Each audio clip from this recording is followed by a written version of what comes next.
We the people have rightly experienced deep frustration and even fury at the apparent inaction by the White Hats over the past 4 years. Who can relate to that? Okay, we're human. I do too on a regular basis.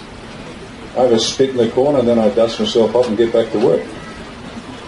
We helplessly watched our businesses and livelihoods being dismantled and our homes and possessions being stolen by unlawful government fiat, our freedoms being trampled under the tyrannical boots of the Black Hats and their truly treasonous political, judicial, military, constabulary and media minions, and our health and even our lives and the lives of our loved ones being decimated by psychopathic and mercenary medical profession. I have plenty of good reasons to be furious.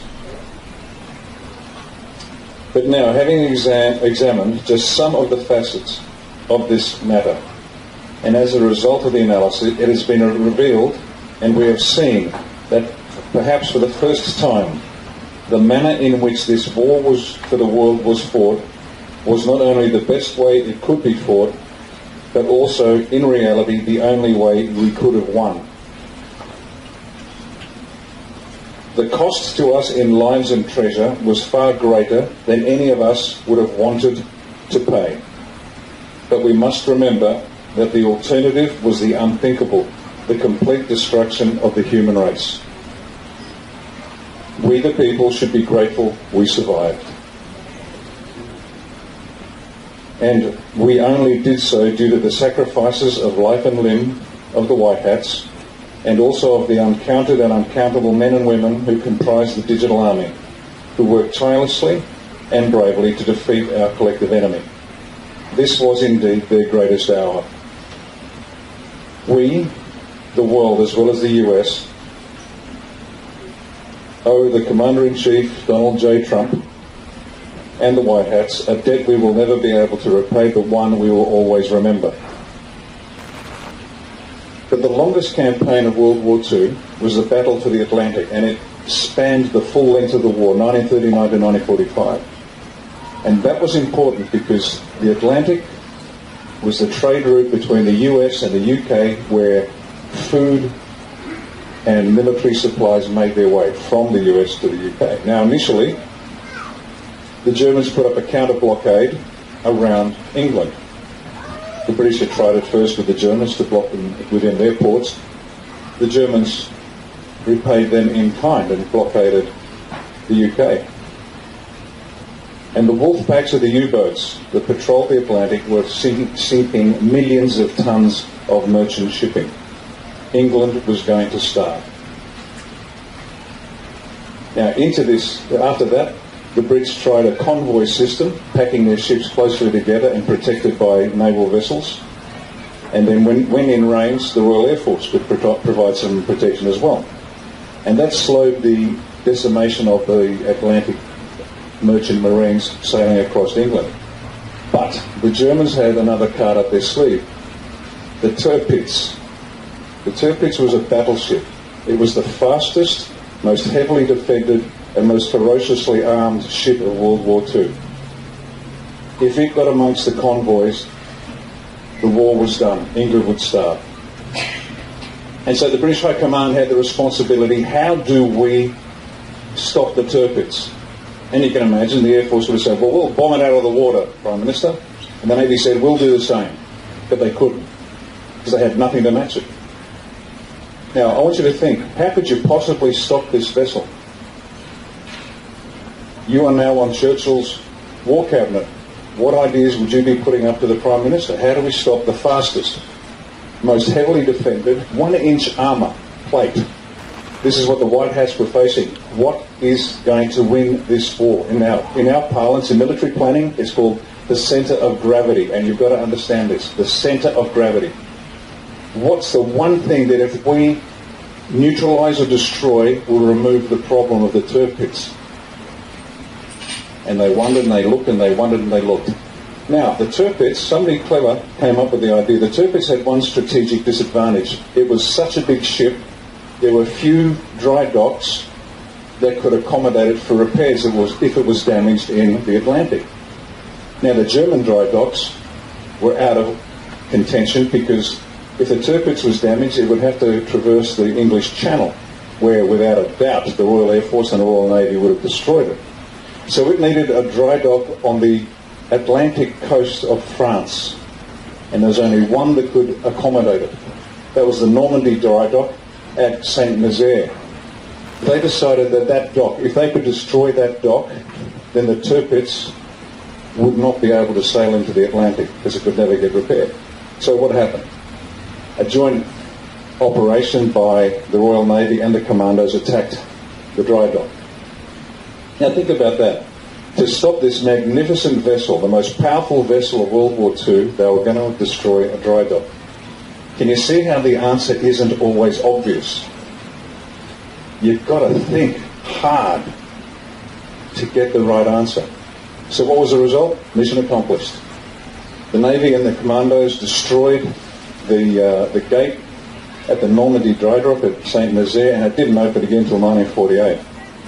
But what that did was it compelled the pride of the Kriegsmarine under Admiral Canaris to stay put. It never entered the Atlantic. Now I tell you that story to understand what is the centre of gravity. It's 1960. The president's just been shot, and you are starting to put together a plan to understand how to take back the world. It's something we're going to have to understand as a people moving forward. An explanation from a military perspective why the White Hats fought the war the way they did. How do they get away with it, and how do they do it? The planning process we go through when we are solving large complex problems. It's not fun. But at the end of that process, what falls out the bottom is a rational, workable plan. Now this plan was so complex and difficult that they thought they were going to reach it with Ronald Reagan. You remember Reagan? The hope that we all had, then all of a sudden, what? Nothing. And people put it down to the injuries he suffered after the assassination attempt, that maybe he wasn't quite with it anymore. Well, that was part of it. But the short version was this. They said to him, "I'm sorry, Mr. President, we thought we were ready. The problem was larger than we thought. You're going to have to go back to being a shill for the deep state." How tough would that be? So add a few years, add a few decades, and they're finally ready. That's how big the problem was. Now, what do you think the centre of gravity for defeating the White Hats is? Anyone know how the mafia works? The five families in New York, they all do business with each other. And they don't like wars between each other. Why? It's bad for business. So they have rules. Criminals have rules. Criminals adhere to the rules more than good people do. We bend them all the time. But if one family stitches up another family, somebody gets whacked. This whole planet is run by rules. And what's the top of that pecking order in terms of the rules? The corporate states that run the planet. What was Donald J. Trump's first trip? He is stitching up every corporate state and taking control, because the money flows once you control the corporation. His first centre of gravity, the one thing he had to do was get control of those corporations, because if you control that, you control the money. You control the money, now you put the squeeze on the money supply.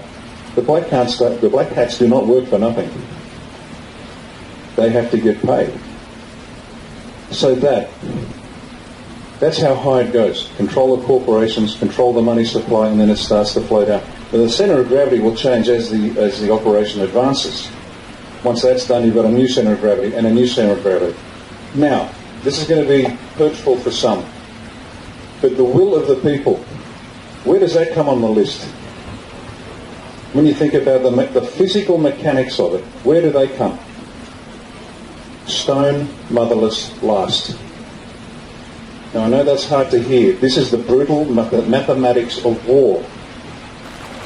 The centre of gravity for them, or the bad guys, was the control of the corporations. What's the centre of gravity for the White Hats? What's the one thing that if the Black Hats got a hold of, the White Hats had no chance? It sounds very dry and clinical, and it's not an exciting phrase, but this is the one thing the White Hats had to protect at all costs, even at the cost of people dying. Operational security. What is operational security? Operational security is every measure taken by a force to protect what it is about it that the enemy can't know. To protect the friendly's disposition, their capabilities, their locations, their numbers. Operational security. The White Hats, it was the one thing they could not afford. They could not afford a break in security. Because if the Black Hats found out about it, game over. Because the Black Hats controlled everything that went bang. Let me tell you a story that few people know anything about. One of the leaders, let me just sanitise the story because this isn't for public dissemination. One of the leaders was there sitting in the jungle with his troops.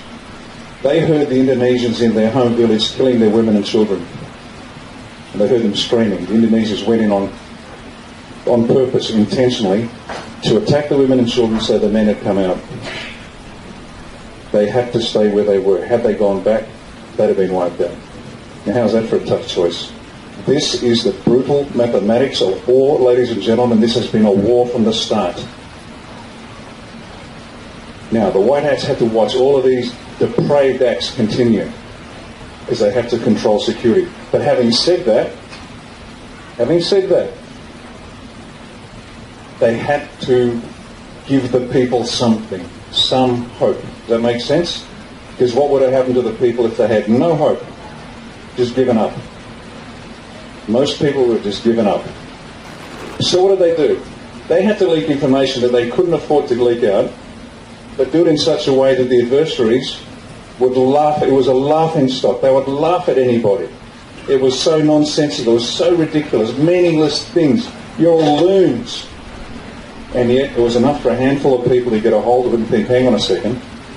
And then one by one, the truth started coming out. It's just enough to keep people frustratingly hooked. And then they said it's going to happen on this date, but it never happened. It's going to happen on this date, and it never happened. But then somebody in New Zealand figured out they weren't dates. They were paragraph numbers from a document called the Law of War. And people went back and went, oh, now I get it. But bit by bit, they fed us breadcrumbs. And anybody that picked up that breadcrumb was ridiculed and lampooned. And so we, the core, kept the faith. And bit by bit, we grew. Operational security was their centre of gravity. They were giving nothing out, regardless of what the Black Hats did to the people. Once again, this is war. This is brutal. Not everyone's built for this. But they did give us a few crumbs in the form of cute. We're going to be explaining this to the people who are not even awake yet, because they will suffer. We've had time to absorb what has happened and how we have to respond. This is going to be thrust upon them now. You will see in the news the revelations of arrests around the world. Show of hands, you've seen things happening faster. Who's heard about the 200 members of the Ndrangheta? That's a Calabrian mafia that make the Sicilians look like choir boys. And you've got to understand, the mafia and the Yakuza and all of them. The mafia isn't like the Godfather, who's a guy with a double-barrel shotgun growing marijuana. This is a multi-billion-dollar international corporation. 200 were recently arrested in Italy. And they collectively earned 2,200 years in prison. Just the fact that that's occurred, if you can't see that as a huge flag saying we are winning, in fact we have won, they now have the capacity to do that, you're not paying attention. This is very important. We must see those tectonic shifts in what's going on so we can understand we're in good shape. We're in better shape than you can imagine. Now, just place yourself in the position of the White Hats 4, 5, 6, 7, 8, 10, 15, 20, 60 years ago when JFK travelled to Dallas. The Black Hats controlled every aspect of life on Earth, everything. The White Hats had nothing. They controlled the polity, the judiciary, the bureaucracy, the constabulary, the military, big business, big unions, academia, media. There wasn't a stone on this planet that wasn't under their control. So how do you win against that when the adversary has everything and all you have is the will to survive, to fight? That's all you've got. So you start. you start. So we're in great shape. But you're going to have to understand it so you can explain to others the sheer complexity of what has gone on, the culmination of 60 years' work. You've heard about that species of bamboo that grows underground, laterally putting out roots for 60 years, and then overnight a wall appears above ground. Well, that's what the whole Q movement was all about. The great news now is, as we said, 200 members of the Ndrangheta. Oh, that's huge.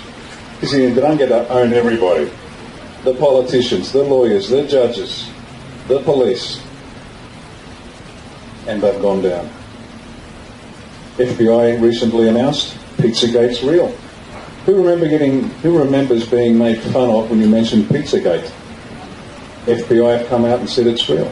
In fact, last year, the CDC and the NIH, if you went to their websites, it said everything we said about COVID, it's nonsense, the masks don't help, the vaccines don't help, it's a poison. It's actually on their website, has been for a year and a bit. That's how close we are now to the end. Now, having said that, it's not party time. We're about to enter a period of national mourning. The good truth is coming out, but that means the bad's coming with it. And you, my good friends, it's on your shoulders and mine. You're going to do it whether you're ready or not, it's on you. And that's okay, you'll do it. The fact that you've survived this long, 4 years of the most intense psychological warfare against you, and yet you are still here. Yet you keep turning up. Yet you keep putting everything into it. You're tougher than you know. And I'm not blowing smoke up your skirt, but you are the greatest generation. You are remarkable, incredible, tough people. And we're going to move through this next phase, which is going to be difficult. Please, you must understand, and you will, in time. The war was fought the best way it could, and the only way we could have won. And if people get angry and they challenge you and say, but these people died, you say, don't blame the white hats. Why are you blaming the white hats? Who did the killing? The black hats. When someone challenges you and said, why didn't the white hats save my daughter? Be patient, be kind, and help them understand it was the black hats that killed them, not the white. And we allowed it to happen. Thankfully, we have woken up, we've turned it around. If you start getting hammered by criticism and threats and things like that, you'll notice that they're ramping up at the moment. That's because they're desperate. They know they're losing. And even a cornered dog with no way out will snap. So just be mindful, be careful. And they are terrified because they have lost, they know it.